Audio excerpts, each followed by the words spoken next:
My name's Brandon and this is Nickelodeon Video Game History, a show where I take a look back on all of the video games based on Nickelodeon shows and retrospectively review them. After a bucket load of Ren and Stimpy games and an avalanche of Rugrats, we've finally reached the very first Nickelodeon crossover game. Nicktoons Racing was the first big video game crossover event from Nickelodeon, and to celebrate that, they wanted to plaster this game absolutely everywhere. In October of 2000, it first launched for the Game Boy Color. This version was developed by Pipe Dream Interactive, who were only around for a few years as far as I can tell. Despite their short lifespan, they developed over a dozen games, including M&M's Blast and 2 Dreamcast ports of Rainbow Six games. Details are pretty hazy, but it seems that the PC version released at some point in 2000, while the PS1 port found its way into the wild in September of 2001. Both of these versions were developed by Software Creations, who we just can't seem to escape in this series. If you're not aware, they've been churning out the shockingly pretty but awful to play Rugrats platformers, and they've actually still got one of those up their sleeves, as Rugrats Castle Capers is still to come. The last of the versions I'll be reviewing in this episode is the GBA release. This apparently came out in mid-2002 and was developed by Crawfish Interactive, a Game Boy Color and Advance focused developer. They made plenty of licensed games like WWF Warzone and Attitude, ECW Hardcore Revolution, Godzilla the Series, and Aladdin. Interestingly, they're also credited with starting development for Ed, Edd n Eddy Jawbreakers. Crawfish went out of business in late 2002, so when that happened, development shifted to Climax Studios. Even more interesting is the 2 other games they had in the works before their death. They were working on a GBA port of Grand Theft Auto 3, as well as a handheld version of the South Park Snowball Fight game. There was also a version of Nicktoons Racing brought to arcades, which was seemingly developed by Software Creations too. Based on this, I'm assuming the arcade version was very similar to the PC and PS1 games. With 3 entirely different games to look at here, we've got a whole lot ahead of us. Hopefully with 3 separate developers at the helm, one of them manages to make a decent game. At the very least, I hope it's better than the first instance of kart racing we saw in a Nickelodeon game.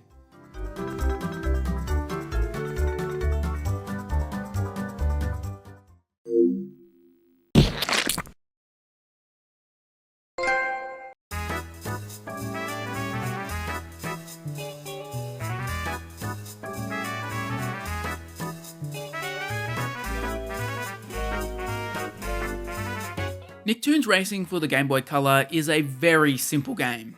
The main menu gives you just 2 options, Quick Mode or Championship.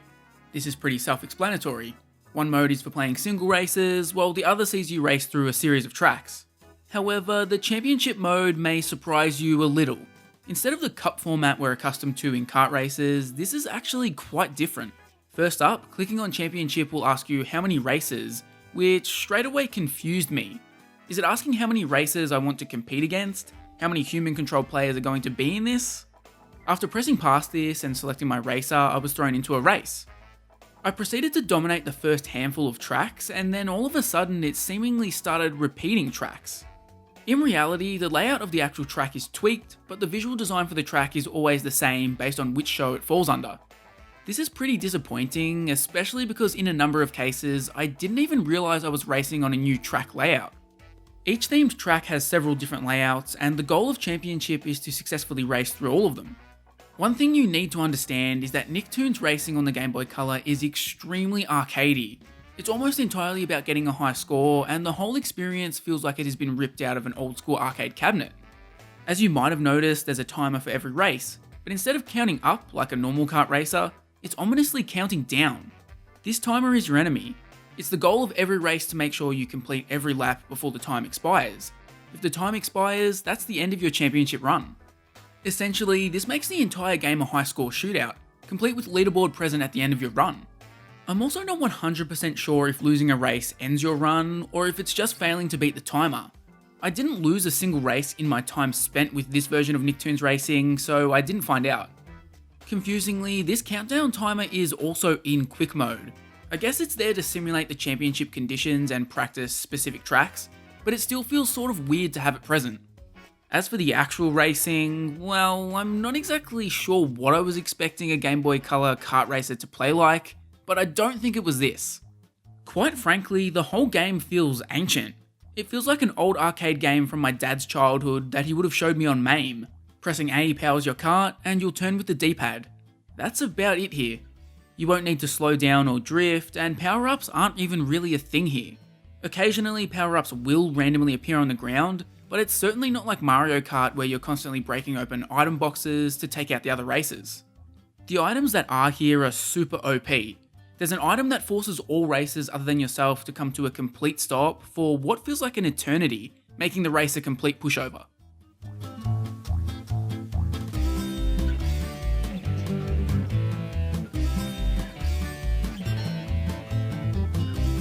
Your kart is also clearly designed to be way faster than the AI. Hit a straight patch of road and you'll end up flying past your opponents. It honestly feels like this game should have been just based around doing time trials, trying to nab the fastest times on each track. Surprisingly, the kart racing controls rather smoothly. The actual races themselves are unbelievably dull and boring, but controlling the karts isn't at all an issue. It's a lot smoother than most other kart races I've played on this channel. I think the biggest issue with the karting is the annoying sound your kart makes when accelerating. It's so obnoxious and you don't have any option to switch the sound off. My major issue with Nicktoons Racing on the Game Boy Color is the major lack of content. First off, this is the roster. SpongeBob, Tommy, Eliza Thornberry, Arnold, CatDog, Daggett, and Norbert. While it's cool to see SpongeBob, Arnold, CatDog, and the Angry Beavers duo make their debuts here, that's a stunningly small cast of characters. There aren't any unlockable characters either, meaning you're genuinely not working towards anything in this game other than a better high score. Tracks are limited in a similar manner. Not every show featured on the roster gets its own track. This feels really strange to me. We get multiple layout variants of every track, but we couldn't have got CatDog and Angry Beavers themed levels. And like I already said, the varied track layouts are negligible changes at best most of the time. Actually, with how simplistic this game is, all of the tracks feel the same, regardless of which show they're representing. Yeah, they have a different coat of paint on them, but every track is just a flat surface with nothing really setting them apart. At the end of the day, it's all just a bit boring and dull, even if the karting controls are competent. Visually, I don't mind the window dressing for the levels, but the characters are god-awful. I played as Norbert in the championship, and it's hard to say he looks like anything other than a yellow triangle. I guess the best thing I can say about this release of Nicktoons Racing is that it's kinda neat from a curiosity standpoint. It's not exactly fun, but the driving controls well enough to make this a slightly enjoyable look at how a kart racer could work on such a console. I don't dislike this game, but there's not nearly enough content to keep you entertained past 30 minutes of playing. If there was a more beefed up version, I could certainly have seen myself enjoying it immensely.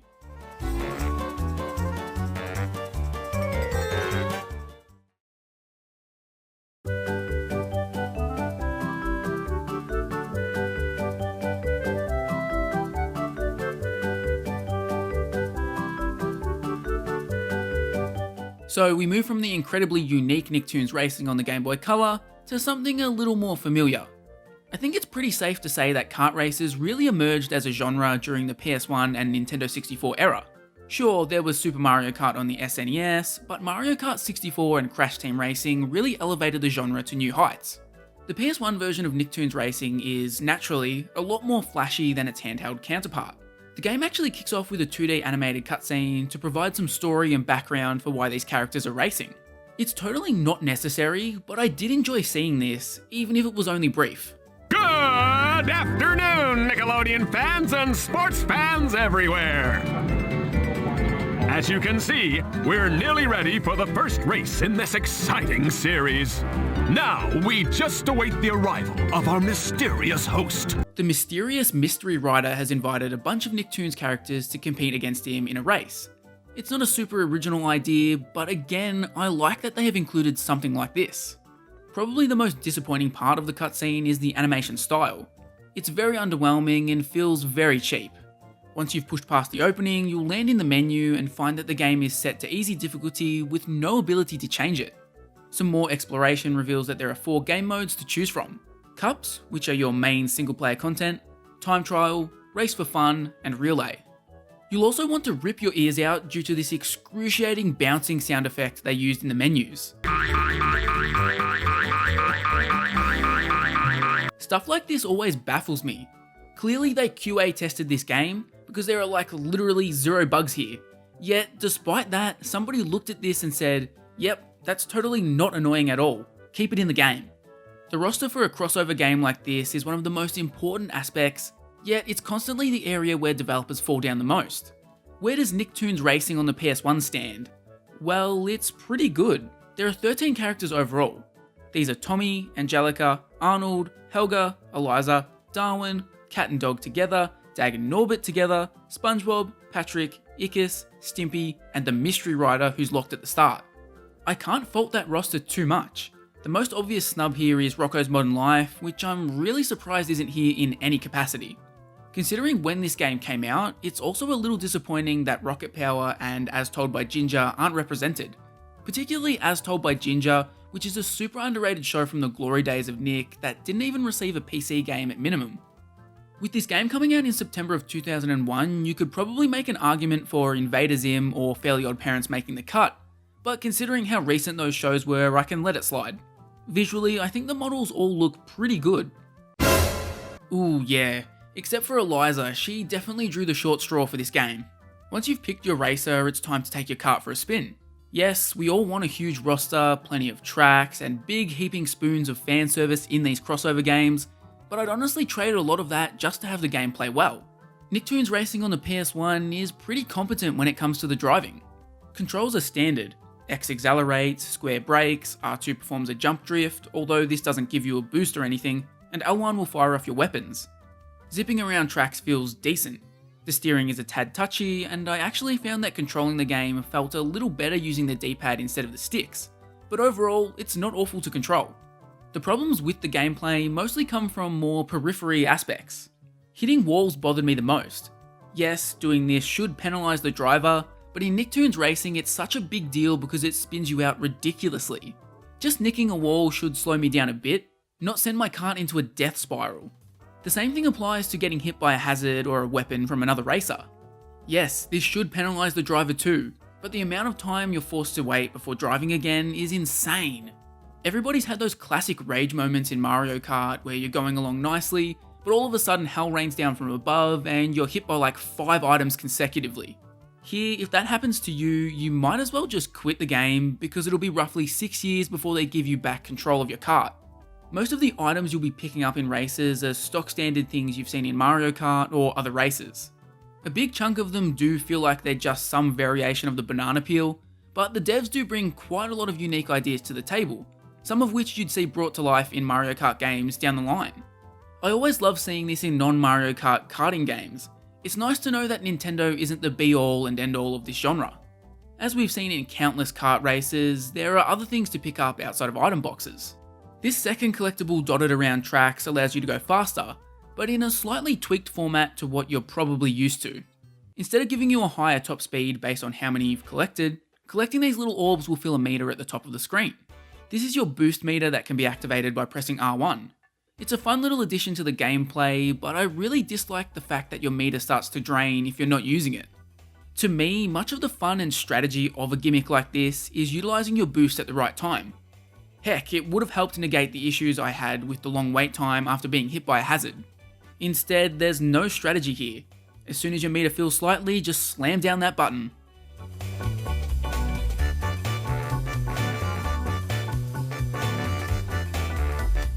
Like I mentioned earlier, competing in cups is the main gameplay mode for single player. There are 3 unique cups to compete in, each consisting of 4 different tracks. As you could probably guess, you're forced to start on easy mode, and by beating all of the cups you unlock the higher difficulty modes. It's sort of trying to be like Mario Kart's CC format, but the problem is the higher difficulties don't increase your kart speed like Mario Kart. For me, that increase in speed is what makes advancing through these different tiers and replaying tracks over and over a fun experience. Here, there isn't a whole lot of enjoyment in replaying the tracks purely with a slightly smarter AI. The cup gameplay also manages to hit on one of my biggest pet peeves. If you finish low enough in a race, the game won't let you progress. I'm just confused why so many kart races do this. It's a multi-race cup. Who gives a flying fuck if I come last in one race? The whole point of a cup is that you get points based on where you finished, meaning I could theoretically come last in the first race, but do so well in the next 3 that I still win the whole thing. Instead, they just gatekeep you here and force you to finish highly. But then in one race I finished last and the game allowed me to continue, so who knows what the hell is going on here. As you play through the cups on easy difficulty for the first time, you'll probably discover that it's anything but easy. Most of this difficulty stems directly from some of the most outrageous rubber banding I have ever seen. It means that in literally every race, you're never truly down and out, no matter how bad you're going. While this seems good on the surface, it makes winning races unbelievably hard. Like, look at this race I had on one of Ren and Stimpy's tracks. I was first literally the entire race, got hit by one item at the finish line, and ended up finishing third.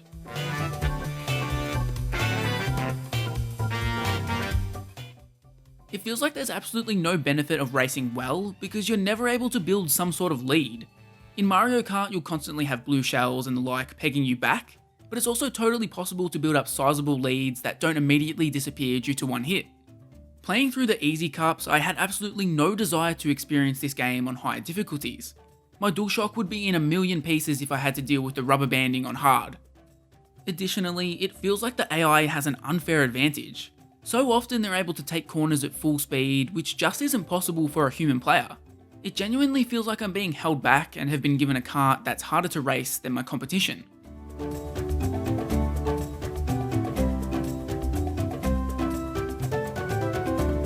The tracks in this version are pretty good. There are 12 of them here, which I think is a solid amount for the time, and a number of them really pay homage to their shows. I really like the first Ren and Stimpy track that references a number of different episodes. On the flip side, this Hey Arnold track is a nightmare. Good luck trying to drive smoothly for even 5 seconds on this thing. Jumping into the modes that aren't the cups, first up we have Time Trial. Obviously this is self-explanatory. It's a bare bones time trial mode where no items are present, not even boost items. The boost meter is completely gone too, just in case this mode wasn't bland enough. It's purely about driving, which you'll be bored of about 2 laps in. The other mode is Relay, which tries to be unique, but is a failure. Here you pick a crew of 3 different races, alternating between them after each lap. It seems cool on the surface, but there's really no point to this mode. Firstly, picking a crew of characters seems pointless, because as far as I can tell, the characters in this game don't have stats or anything. There's no depth to who you pick, other than selecting your favourites. There could be some really unique strategy about balancing your team and choosing the right racer for the right lap, but none of that is present. And because of the limited roster size, you race against just one other team in the relay race. Technically, the roster was large enough to accommodate 3 teams per race, so I'm not sure why they didn't do that. Even in 2-player mode, I cannot see this being enjoyable. I think a mode like this entirely relies on the racers having stats. The last thing I want to talk about is the unlockables. There aren't many. When you beat the cup mode, you find out that the mystery rider was Plankton, but instead of unlocking him for use, you actually just unlock the mystery rider car, which is a boring black kart. Such an awful and confusing reward. Beating the game on the other difficulties will unlock 2 modes. A mode where you collect presents while driving around a Hey Arnold level, and a mode where you play soccer. And that's it for unlockables. No new tracks and no new races other than that bland black kart. That's pretty disappointing and ultimately results in you having no real motivation to continue playing.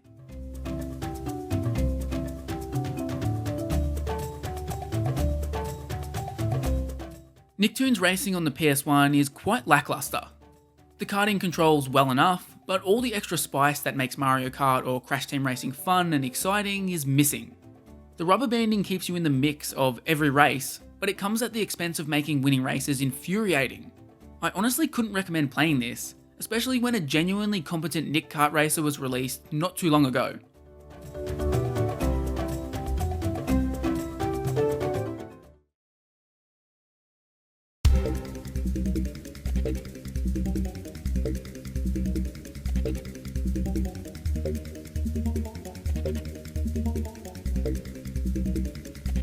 The GBA version of Nicktoons Racing also uses the Mystery Rider story. You get a similar cutscene to open the game, and your ultimate goal is to unlock Plankton. The single player game modes are all the same, just with Relay removed, and the difficulty modes are locked from the start too. Keeping with the theme, the roster is 100% identical to the PS1 version, right down to featuring just one unlockable character. With this version of the game releasing in 2002, there really is no excuse not to have characters from Rocket Power, As Told by Ginger, Invader Zim, and Fairly Odd Parents. It seems sort of lazy that they just stuck with the PS1 roster, but then again, it's entirely possible that the developers didn't have a say in this decision. You'll also notice that racers have stats here, something sorely missing from the PS1 version. It made picking my racer have much more consequence, and I decided to go with Arnold because he was this game's version of Mario. Visually, I think this is a pretty good looking game. The tracks can become a bit of a blurry mess at times, but I think the races look good and the all-round art direction is solid. As for the gameplay, well, it's very much a GBA kart racer. If you've ever played Mario Kart Super Circuit, you'll know what's up. The control scheme is almost entirely untouched from the PS1 version. The one big difference is the way boosting works. Because the GBA is much more limited with how many buttons it has, using a shoulder button for boosting wasn't possible. Instead, in this game you'll pick up your boost items and then activate the boost by completing long enough drifts. I liked this system way more, especially because the boost doesn't just drain away over time anymore, and drifting here actually feels right. Drifting in the PS1 game felt awful, but here it's spot on. It even tries to address some of the more frustrating issues of its PS1 brother too. The long-ass recovery time after being hit by weapons has been reduced, and the rubber banding is not nearly as irritating. In short, Nicktoons Racing on the GBA has easily the most fun karting mechanics of the 3 releases. Its biggest issue is difficulty, or lack thereof. Easy mode is genuinely a pushover to the point where it felt like a massive waste of time. Medium was slightly more difficult, but even then I only lost a couple of races. This system needed to be tweaked because currently the AI just doesn't stand a chance. On a sort of similar note, the tracks are very short. On average, it's safe to say it takes like 90 seconds to complete a race. Even if you're not necessarily coming first in every race, you'll only need 30 minutes to play through an entire difficulty level, meaning there's only about 90 minutes of gameplay. Weirdly, you don't unlock Plankton after beating easy mode. Instead, he's unlocked after medium. I couldn't find what the reward was for beating the game on hard, if there even is a reward, but I honestly had no motivation to find out.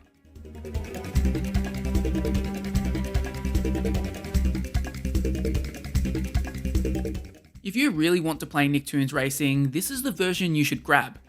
Its karting gameplay is the best, and it eliminates so many of the big issues I had with the PS1. It's also just insanely better than Cartoon Network Speedway, which was also on the GBA. They're not even in the same ballpark in terms of quality. But at the end of the day, it still has quite a number of issues that prevent it from being truly great.